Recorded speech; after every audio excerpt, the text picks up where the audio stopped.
उधर कानपुर में सीसामऊ विधायक मामले में थाना ग्वालटोली 198/2022 में अंतिम रिपोर्ट फाइल कर दी गई है। थाना जाजमऊ में 156/22 गैंगस्टर एक्ट के तहत मुकदमा दर्ज किया गया है और गैंग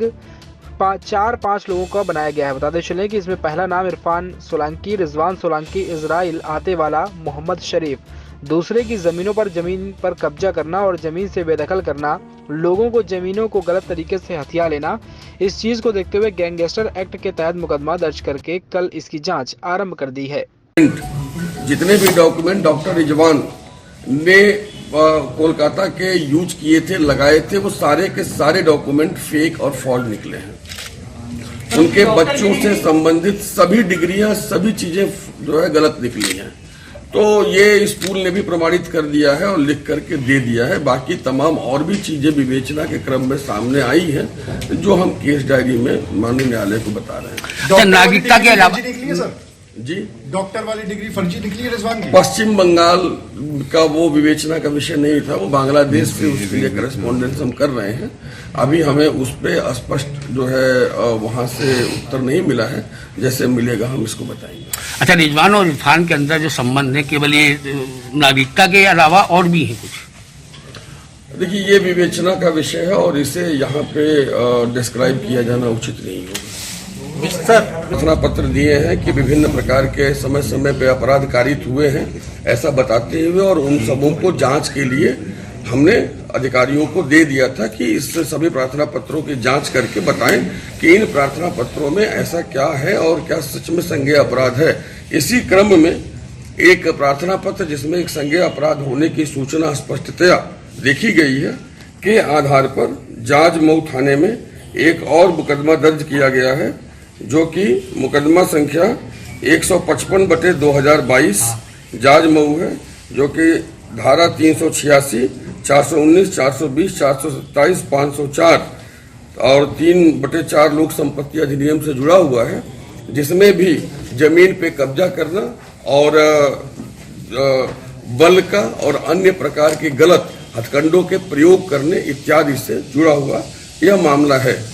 ये 3 मामले कल दर्ज किए गए हैं और इन तीनों मामलों में विधि के अनुसार अग्रेतर जो विवेचना है वो की जाएगी और जैसा भी गुण दोष के आधार पर इसमें पाया जाएगा, न्यायालय के समक्ष उसके साथ ट्रैफिक पुलिस कर्मी के साथ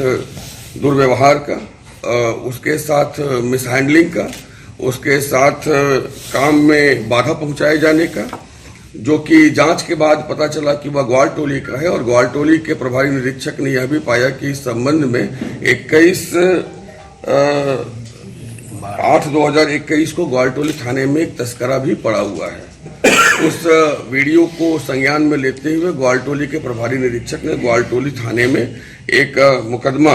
दर्ज किया है और इस मुकदमे को जो है 212/2022 थाना ग्वालटोली अंडर सेक्शन 147, 188, 269, 270, 332, 353, 504 आईपीसी के तहत दर्ज किया गया है और इसकी विवेचनात्मक कार्यवाही हेतु चूंकि प्रभारी निरीक्षक ने स्वयं मुकदमा दर्ज किया है, तो इसे दूसरे थाने को विवेचनात्मक कार्यवाही के लिए दिया जा रहा है। तीसरा एक अन्य अपराध सामने आया है, जारी है। आपको यह भी हमने पिछले प्रेस कॉन्फ्रेंस में बताया था कि मुकदमा संख्या 198/2022 थाना ग्वालटोली में भी हमने अंतिम रिपोर्ट फाइल कर दी है और साथ में यह भी हमने बताया था कि हमारे पुलिस आयुक्त महोदय के द्वारा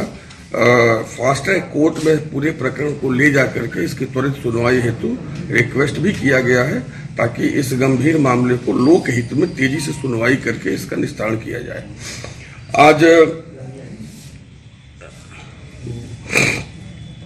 थाना जाजमऊ में मुकदमा अपराध संख्या 156/22 धारा 3(1) उत्तर प्रदेश गिरोहबंद व समाज विरोधी क्रियाकलाप अधिनियम के तहत गैंगस्टर एक्ट के तहत दर्ज किया गया है और यह गैंग चार्ट 5 लोगों के विरुद्ध बनाया गया है, जिसमें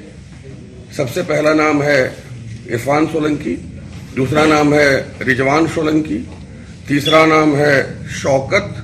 पहलवान, चौथा नाम है इजराइल आटेवाला और पांचवा नाम है मोहम्मद शरीफ। ये एक गैंग चार्ट है और इस गैंग चार्ट के ऊपर